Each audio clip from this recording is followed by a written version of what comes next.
le débat de Smart Job, le cercle RH pour parler des stéréotypes filles et garçons à travers un rapport central de France Stratégie avec bilan et perspective, puisque ce sont les priorités pour 2030, c'est-à-dire c'est demain 2030.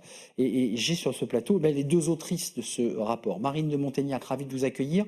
Vous êtes chef de projet, co-autrice du rapport France Stratégie. Alors France Stratégie, on parlera de Clément Beaune, puisqu'en fait il y a évidemment le Haut Commissariat et il pilote aussi le France Stratégie. Puis Cécile Joly, co-autrice, chef de projet de ce rapport. Toutes les deux, vous êtes économistes. Alors l'une, économiste du travail, vous, économiste de quoi? Spécialiste dans les politiques sociales. Des politiques sociales. D'abord, un petit mot sur la manière dont vous avez construit. C'est une demande de France Stratégie, d'y voir plus clair, de faire une photographie. Comment on s'y prend? On va dans les écoles maternelles, on s'assoit dans des écoles, on parle, on prend des datas, on prend... Comment ça marche? Alors, on a fait un rapport, nous, il y a 10 ans, en 2014, et donc on s'est questionné 10 ans plus tard où en est-on. Et pour faire ce bilan, on a utilisé plusieurs outils. D'une part, on a regardé les enquêtes d'opinion qui nous permettent d'en savoir plus sur justement où on en est dans les stéréotypes filles-garçons. On a également interrogé nous-mêmes des enfants de 11 à 17 ans, de 1500 jeunes, parce qu'on s'est rendu compte qu'en fait, on ne savait pas l'état des stéréotypes dans cette population, car elle n'était pas du tout documentée. On a également regardé les inégalités. Donc il y a un lien entre stéréotypes et inégalités, on y reviendra certainement. Et donc on a regardé où on en était en regardant 10 ans plus tard, est-ce que les écarts entre les filles et les garçons dans plusieurs domaines, le sport, la culture, l'orientation scolaire, etc., se sont accentués ou non.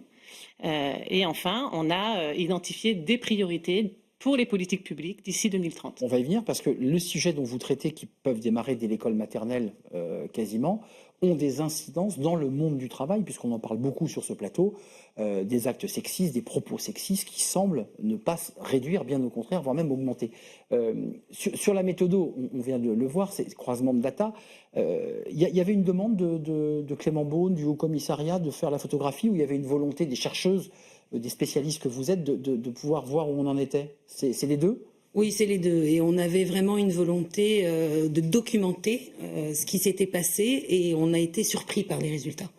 On a été surpris par les résultats parce que, effectivement, dans les 10 dernières années, certains stéréotypes ont ressurgi de manière étonnante. En particulier, l'assignation du care aux femmes, donc le soin des enfants et des autres d'une manière générale. Les DRH aussi, qui est un de ces métiers plutôt dévolu aux femmes. Tout à fait. Et donc, à partir du moment où on s'occupe des autres, c'est dévolu aux femmes. Donc, c'est un stéréotype qui est très ancré et qui est très ancré dès l'enfance et l'adolescence et qui se manifeste aussi sur le marché du travail, puisqu'il va se manifester de deux manières. La première manière, c'est que ce sont les femmes qui vont s'arrêter de travailler, passer à temps partiel, qui vont mettre un peu la pédale douce pour pouvoir concilier vie familiale, vie professionnelle. Oui. Et donc ça va avoir des impacts très importants sur leurs revenus tout de suite et puis jusqu'à la retraite. On arrive à la fin, mais dans les propositions, recommandations, il y a l'enjeu de la coparentalité, le fait que ce ne soit pas dévolu, encore une fois, j'utilise beaucoup ce mot, à la maman ou à la femme, mais que le papa aussi prenne sa part de responsabilité. Un mot, je suis allé sur votre site pour voir évidemment ce que ressortait, et j'ai vu cette petite phrase de Clément Beaune qui utilise et qui parle du numérique. C'est effrayant. Il explique en fait que le numérique, et ça c'est un élément fort aussi de votre étude, amplifie, démultiplie justement les stéréotypes de genre. Est-ce que ça, vous le confirmez? Est-ce que ça vous a étonné ou surprise? Oui, effectivement. Alors, ça nous a beaucoup étonné. C'est un des nouveaux sujets qu'on a traités cette année. On s'est dit, dans la décennie, qu'est-ce qui a changé? Il y a une exposition très forte des enfants aux réseaux sociaux, aux plateformes numériques. On a cherché à savoir quel était l'effet sur la transmission des stéréotypes et on s'est rendu compte que on ne peut pas tirer un trait complètement sur je regarde quelque chose sur un réseau social et forcément je suis rempli de stéréotypes, mais malgré tout, on voit que ça influence. Il y a des contenus sexistes qui sont vraiment très nombreux, qui sont donc soumis au regard d'enfants qui peuvent être très jeunes et qui sont véhiculés très fort et plus fort que dans la sphère médiatique traditionnelle parce que les plateformes ont un mécanisme à la fois d'algorithme qui permet de pousser certains contenus, TikTok notamment. Voilà, et également parce qu'ils ont un fonctionnement basé sur des likes, etc., qui amène à devoir quelque part s'approprier en fait ces stéréotypes pour voir nos contenus plus diffusés, plus appréciés des autres, etc. Donc plus puissant, Cécile, qu'un professeur professeur qui, dans une classe, peut travailler, parce que les professeurs s'emparent de ces sujets, ou les instituteurs, des stéréotypes. C'est en fait, Internet est en train d'amplifier et de détruire, en fait, et de saper tout le travail de nos pédagogues. On n'a pas de preuve de causalité, mais effectivement, pour l'instant, on a une corrélation entre la résurgence des stéréotypes et la diffusion très massive auprès des jeunes et de plus en plus jeunes des réseaux sociaux avec des contenus qui sont avérés de sexistes. Alors, c'est pas des contenus illégaux, hein, c'est cette zone grise où effectivement on peut avoir une image donc soit très stéréotypée, voire dégradée de la femme en particulier. Et les enfants sont perméables, mais les adultes ils sont perméables. Et dans les classes, ce qu'on observe aussi, c'est que les enseignants eux-mêmes n'ont pas forcément les mêmes interactions avec les enfants et les adolescents selon qu'ils sont filles ou garçons. On le voit régulièrement sur ce plateau, on va plutôt ventiler les garçons vers les maths dès le CP, puis les filles, on va moins les emmener vers les maths alors qu'elles ont le même niveau en maths que leurs copains de classe. Vous êtes d'accord avec ça aussi? Ça démarre tout petit, en fait, ces enjeux de stéréotypes. Alors, ça démarre tout petit. Quand on dit ventiler, souvent, c'est complètement inconscient. Hein. Ah oui, C'est pas du tout une volonté des uns ou des autres. Ouais. C'est plutôt que dans la manière dont même les jeux qu'on va donner aux enfants quand ils sont petits, la manière dont on va les encourager à s'approprier certaines activités, dont on va les renforcer aussi. On va renforcer leur confiance dans les interactions avec eux dans la salle de classe sur leur capacité en mathématiques, par exemple. Mais l'inverse est vrai pour le français et les garçons. Hein. Ouais.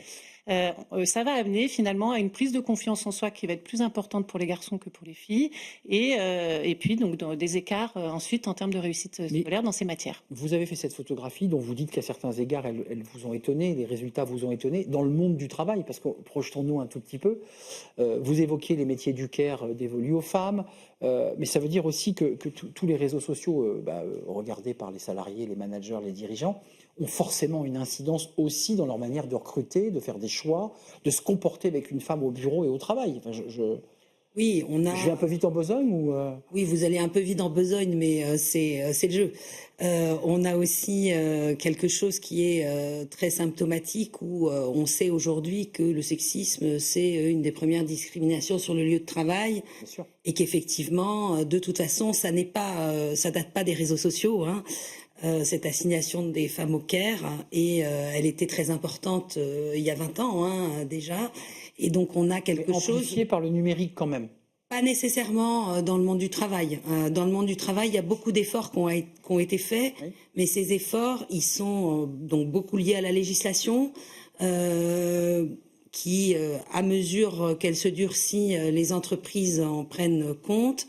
Elle est liée aussi aux tensions sur le recrutement. Donc, dans les métiers qui sont en tension, on fait plus d'efforts, mais quand la tension s'atténue, on fait moins d'efforts. Parce qu'effectivement, c'est très difficile de déconstruire les stéréotypes dans le monde du travail comme à l'école. Parce que tout le monde les partage. C'est pas les enseignants, les élèves, c'est toute la société. Pour les raisons c'est que les vous parents. évoquez. Parce que ça démarre dès l'école. Exactement. On est imbibé, entre guillemets, de cette Et culture-là. on a dans le monde du travail, de toute façon, un soupçon des femmes, pour les femmes, de désinvestissement professionnel à cause de la maternité, qu'elles aient des enfants ou qu'elles n'en aient pas encore. Et pourtant, je vous renvoie la balle marine, il y a quand même des textes, des lois qui permettent aujourd'hui aux papas de prendre des congés paternité, d'avoir 11, 12, je ne sais plus combien de jours, mais en tout cas des jours. On s'aperçoit quand on regarde les chiffres que les papas ne le prennent pas. Demandent une dérogation pour dire j'ai pas le temps, je peux pas le faire, j'ai plein de travail, enfin globalement. Alors, donc sur la période, il y a un peu plus de papas qui le prennent qu'il y a 10 Ça ans. progresse Donc, légèrement. On est à 2/3, donc ça c'est plutôt un progrès sur la décennie.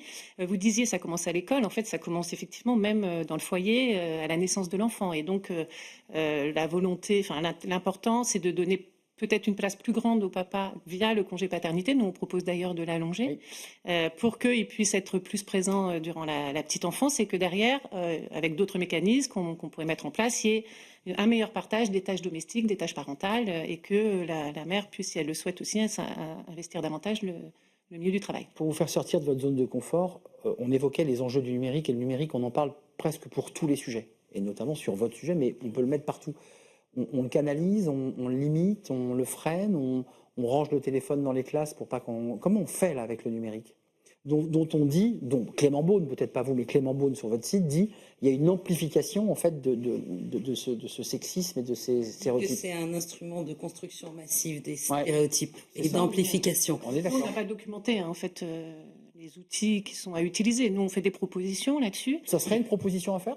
Les propositions que nous, on a fait, c'est qu'on pense qu'il faut déjà mieux documenter quels sont ces contenus qui circulent. On parlait tout à l'heure des contenus gris. Donc, on dit qu'il faut faire un suivi annuel tous les ans, regarder les 100 contenus les plus vus. Ensuite, Que l'on n'a pas. On n'a pas encore de photos là-dessus. Hein. On a le HCE qui avait une fois. Le haut commissaire, voilà. Et donc, on se dit qu'il faut un suivi plus fréquent, donc tous les ans, annuel. Regardez quels sont les contenus sexistes qui sont véhiculés. Et là, on aura un outil, une objectivation pour dire aux plateformes, écoutez, voilà, oui, effectivement, il y a des choses qui sont véhiculées qui ne devraient pas l'être. Pour dire aussi aux régulateurs qui, aujourd'hui, au niveau européen, il y a des enjeux et il faut intervenir. Du coup, on dénonce et on fait du name and shame. Pour l'instant, c'est essentiellement ça qu'on a. Et dans les classes, on a la volonté aussi de former davantage les enseignants qui ont une formation initiale sur les stéréotypes. Mais il faut une formation continue puisqu'on a une grande partie des enseignants qui sont déjà en place. C'est 1 million de personnes, donc c'est pas juste rien, et qui n'ont pas forcément le temps de se former. Et c'est pas facile de déconstruire les stéréotypes. Donc il y a évidemment les stéréotypes sur les réseaux sociaux, mais aussi les comportements des uns et des autres, et des enseignants eux-mêmes, mais des parents qui vont orienter en fait leurs enfants. Donc les filles plutôt dans le care et les humanités, et les garçons dans la technique et la science. Et ça ne bouge pas, ou ça bouge très peu dans cette orientation. Et on le voit aujourd'hui dans les écoles d'ingénieurs, par exemple. On le voit dans les écoles d'ingénieurs, évidemment. Et donc on a une minorité de filles, ce qui est une catastrophe, à la fois parce que la révolution numérique, elle est centrale dans l'économie et dans la société, mais aussi parce que ça crée des pénuries de main-d'œuvre. Et même des pieds, Et en plus, les filles, elles y vont pas. Donc elles y vont pas à l'école. Ensuite, même quand elles y vont, quand elles sortent d'école, elles se réorientent parce que c'est des milieux très masculinisés. Je suis ingénieur, mais je suis devenue DRH. Exactement. Et puis, quand celles qui exercent dans le numérique, elles finissent des fois par être dégoûtées, par en partir. Donc, il y a un problème. Il y a un problème. Concrètement, le gouvernement, il y a quand même des sujets qui sont à la fois extrêmement importants et sérieux et dont on ne sait pas vraiment comment les attraper. J'ai envie de dire sur le plan législatif, sur le plan politique. On voit qu'il y a un sujet d'éducation et on voit qu'il y a un sujet de formation. C'est aux politiques de s'emparer de cela ou c'est d'aller voir les parents, les instituteurs, tous ceux qui sont des leviers éducatifs? Alors nous, on dit qu'il faut une politique forte, durable, de lutte contre les stéréotypes. Donc en classe. Et transversale, pas qu'en classe. En entreprise. Globale. Et donc nos propositions portent sur, nous on dit qu'il faut renforcer vraiment au niveau de la petite enfance, on vient d'en parler tout à l'heure, le partage pour la parentalité, à l'école, dans les choix d'orientation, davantage de mixité aussi dans l'emploi, et puis la sphère du numérique. Mais il faut aussi, bien sûr, continuer les actions de formation, de sensibilisation des personnes qui sont en lien avec les enfants. Il y a aussi les éducateurs sportifs, etc. Mais il y a des actions qui sont en cours, voilà.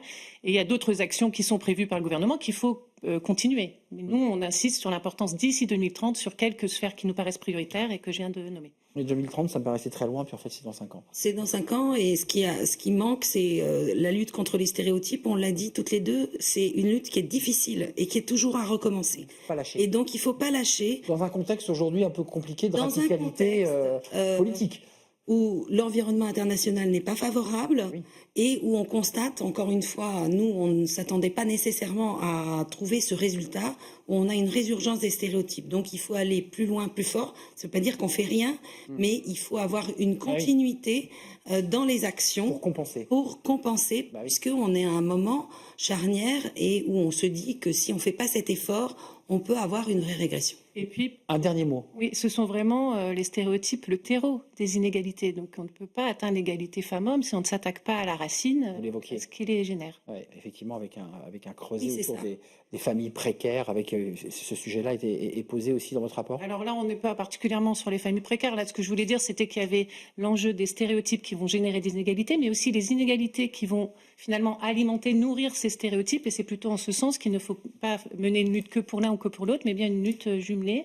Merci. En mettant les stéréotypes de l'avant.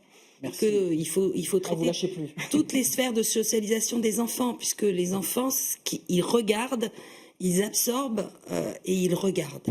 Allez donc jeter un œil, plus qu'un œil d'ailleurs, allez lire ce rapport qui est un travail scientifique mené par des chercheuses, économistes pour toutes les deux, rapport de France Stratégie sur bilan perspective de ces stéréotypes, le genre fille et garçon. C'est une photographie passionnante. Merci à vous Marine de Montaignac, merci à vous Cécile Joly, co-autrice de ce rapport. On tourne une page fenêtre sur l'emploi, nous sommes très en retard et j'accueille mon invité. On parle de l'IA justement, qui est un sujet intéressant. IA, recrutement, ils font bons amis ?